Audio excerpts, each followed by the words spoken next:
आर्यन खान तो एक मुखौटा है असलियत में, तो भारत की पीढ़ियों को बर्बाद करने का एक बहुत बड़ा एक खेल चलता है।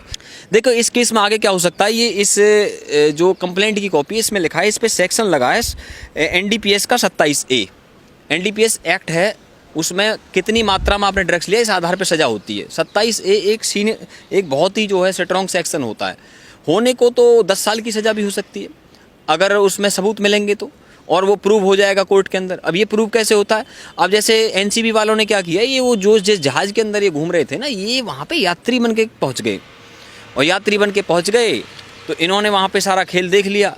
तो जब NCB वालों के सामने जो स्टेटमेंट देता है ना, वो जब उन्होंने लाइव भी पकड़ लिया, रंगे हाथों ही पकड़ लिया, तो उससे पहले तो पकड़े नहीं गए थे रंगे हाथों, तो NCB के सामने जो स्टेटमेंट होती है वो मानी जाती है मैजिस्ट्रेट को दी हुई स्टेटमेंट के बराबर। पता है आपको, मैजिस्ट्रेट को दी हुई स्टेटमेंट जो होती है उसे CRPC 164 कहते हैं, इसको आप बदल नहीं सकते, सजा है बदलने पे उसको। नमस्कार दोस्तों, आप देख रहे हैं ऑल इंडिया न्यूज़।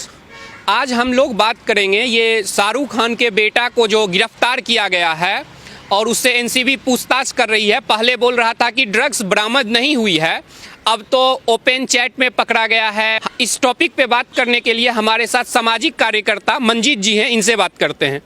नमस्कार सर। नमस्कार सर, ये जो अभी जो NCB का जो ये बहुत बड़ा कांड जो NCB ने पकड़ा है, ये शाहरुख खान के बेटा को जो लोग मासूम बता रहे हैं, अब तो उसके खिलाफ उसको गिरफ्तार किया गया है, उसके खिलाफ सबूत मिल गया है, तो इसको आप किस तरीके से देखते हैं? देखिए, शाहरुख खान के बेटे को गिरफ्तार करने को मीडिया कथित ड्रग्स पाया जाना बता रही है। इसका मतलब वहाँ पर PR एजेंसीज ने पैसा लगाया मीडिया के अंदर कि तुम इसको किसी तरीके से ऐसा कम करके दिखाइए इसको। और ये बात मैं इसलिए कह रहा हूँ क्योंकि शाहरुख खान का काम 8 से 9 PR एजेंसीज देखती हैं, और वो PR एजेंसीज मीडिया में पैसा लगा करके और उसको न्यूज़ को उनके फेवर में डलवाती हैं, इमेज मैनेजमेंट करती हैं। और ये कोई जो मामला है साधारण मामला नहीं है। मेरे पास आर्यन खान की गिरफ्तारी की जो कंप्लेंट की कॉपी मेरे पास में है, जो NCB की ऑफिशियल कॉपी है मेरे पास में, उसमें क्या है, उस पर पता क्या चार्ज लगाया गया है, पक्का केस बनाया है उसके ऊपर, consumption sale purchase of containable punishable under NDPS act. ठीक है, तो इसका मतलब ये है कि सेल परचेज की बात करिए, यानी उसकी चैट में आया कि वो किसी से ले रहा है, किसी को दे रहा है, ये बात आर्यन खान की चैट में आई है। मसला सारा ये बनता है कि बॉलीवुड के सेलिब्रिटीज़ और वहाँ पर जिस तरीके के 2 नंबर के धंधे चलते हैं, अंडरवर्ल्ड से जुड़े हुए हैं। ये मामला मैं आपको एक बात बता देता हूँ कि casting couch, drugs, money laundering has become the part of same network. एक ही नेटवर्क का पार्ट है ये, प्रोस्टिट्यूशन भी उसी नेटवर्क का पार्ट है। और कैसे, सबूत ले लीजिए आप, मेरे को सबूत बता देता हूँ आपको। शर्लिन चोपड़ा ने पिछले साल चैनल पे लाइव बताया है, 24 सितंबर को, डेट बता देता हूँ आपको, कि KKR की पार्टी में, कोलकाता नाइट राइडर्स की पार्टी में बॉलीवुड की सेलिब्रिटीज़ की पत्नियाँ और क्रिकेटर्स की पत्नियाँ वहाँ पे ड्रग्स ले रही थी। और NCB बेशक स्टेटमेंट लेने, नाम बता देती हूँ इसका, ये शर्लिन चोपड़ा की स्टेटमेंट है। और वही शर्लिन चोपड़ा राज कुंद्रा वाले मामले में एक्यूज्ड है। अब समझ लेना बात को, मैं सारा नेक्सस बता रहा हूँ इनके कहाँ कहाँ जुड़े हुए हैं। अब आ जाइए दूसरी बात पे। अब आप लोग कहेंगे ये जो आर्यन खान है, इसका इमेज का मेकओवर करने के लिए शाहरुख खान बड़ी ताकत लगा रहे थे। इनका एडमिशन करवाया इन्होंने, फिल्म मेकिंग का कोर्स करवाया इनसे सदर्न कैलिफोर्निया अमेरिका के अंदर। और पता, वहाँ तो इन्होंने काम भी पा लिया। यहाँ इंडिया में लोगों को पता नहीं होगा, इसने वहाँ बहुत बड़ा प्रोड्यूसर है हॉलीवुड का, जो उससे दोस्ती की वहाँ पर, और उनके जो है उन माध्यम से इनको एक फ़िल्म मिल गई वहाँ पर, द लायन किंग। उसमें वॉइस आर्टिस्ट का जो है इनको काम मिला। ठीक है, तो वॉइस आर्टिस्ट का काम किया द लायन किंग में, उसने एक कैरेक्टर को आवाज़ दी सिम्बा नाम की, वो एनिमेशन फिल्म थी। ये एक लॉस एंजलिस के अंदर रहता था, लॉस एंजलिस में ही हॉलीवुड पड़ता है। हॉलीवुड नाम का एक छोटा सा एक टाउन है जो लॉस एंजलिस का पार्ट है। लेकिन अब आप बताइए, मैं आपको ये बात जानकारी दे रहा हूँ, आर्यन के मामले में सबसे बड़ी जो गलती है वो शाहरुख खान की है। अपने बच्चे को क्या सिखाना चाहिए? आप इतने बड़े आइकन हो, क्या सिखा रहे हो पता है आपको? आप बता दें हम आपको, चलो सुन लीजिए। सिमी ग्रेवाल को इंटरव्यू दिया है शाहरुख खान ने, बहुत पहले, हो गए 15-16 साल से भी ज़्यादा का वक्त हो गया है।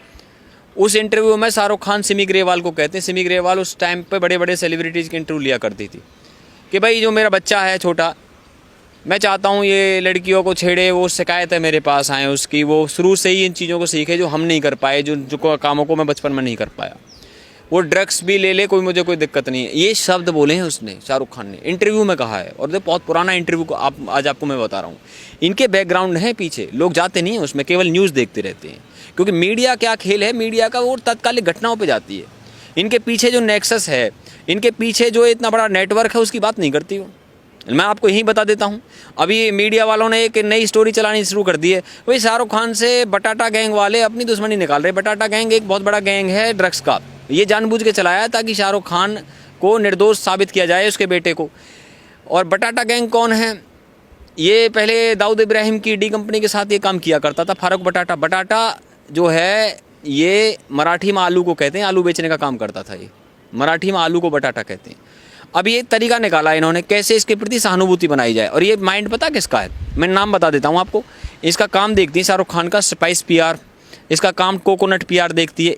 इन पीआर एजेंसीज ने क्या किया है, यहाँ जो नोएडा फिल्म सिटी के अंदर जो चैनल है, इनसे संपर्क किया है कि आप ऐसी स्टोरी चलाइए, और पोर्टलों से संपर्क किया है। उनके सब जगह संपर्क हैं, तो वो पैसे लेते हैं। और पता उन्होंने एक तरीका निकाला हुआ पीआर एजेंसीज ने।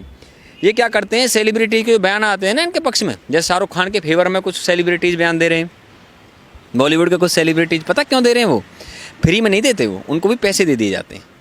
उनको क्या करते हैं कि भाई तू एक काम कर, हम तेरे अकाउंट में पैसे डलवा देंगे और तू इसके फेवर में बयान दे दे, ट्वीट कर दे। और इसका सबूत भी हमारे पास में 19 फरवरी 2019 को 36 सेलिब्रिटी कैमरे पे पैसे लेते हुए पकड़े गए थे। किस बात के लिए? कि ट्विटर पे ट्वीट करने के पैसे लेते थे, कि कोई 10 लाख ले रहा है, कोई 20 लाख ले रहा है, बताइए किसके फेवर में ट्वीट करना, पैसे दे दो।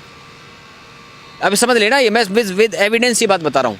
और सुनिए बात, ये शाहरुख खान से बहुत टाइम तक दूर रहा है आर्यन खान। इसकी जो है स्टडी पहले लंदन के एक स्कूल में पहले पढ़ता था ये स्कूल में, उसके बाद सदर्न कैलिफोर्निया भेज दिया, लॉस एंजलिस में रहता था, यहाँ पे फिल्म मेकिंग का कोर्स करता था। फिर ये दुबई में भी इसने ऐसी पार्टियाँ करी हैं, दुबई के अंदर भी। और जो दुबई के अंदर बहुत बड़ा नेटवर्क है ड्रग्स का, और ये देश विरोधी लोग हैं, उसमें आईएसआई के लोग हैं, अंडरवर्ल्ड और आईएसआई का नेक्सस है। वो चाहता भारत की पीढ़ियों को बर्बाद करना चाहता। आर्यन खान तो एक मुखौटा है, असलियत में तो भारत की पीढ़ियों को बर्बाद करने का एक बहुत बड़ा एक खेल चलता है। मैं आपको उसका चलो एविडेंस दे देता हूँ आपको पता शाहरुख खान की जो प्रॉपर्टी दुबई के अंदर है, उसका जो आर्किटेक्ट किया है पूरे को, उसका डिज़ाइन पता किसने किया है? एक आईएसआई का एजेंट है, टॉनी एसआई नाम है उसका। और वो कहाँ पे रहता पता है? वो बंदा आईएसआई के लिए काम करता है, पाकिस्तान का। वो रहता है बेवर्ली हिल्स, जो कि लॉस एंजलिस का पॉश एरिया है। Beverly hills, Los Angeles, California, United states के अंदर रहता है। उससे शाहरुख खान और गौरी खान के साथ भी फोटो, आर्किटेक्ट का बहुत बड़ा बिजनेस है उसका, यूनाइटेड स्टेट्स के अंदर रहता है। ये बता रहा हूँ मैं आपको।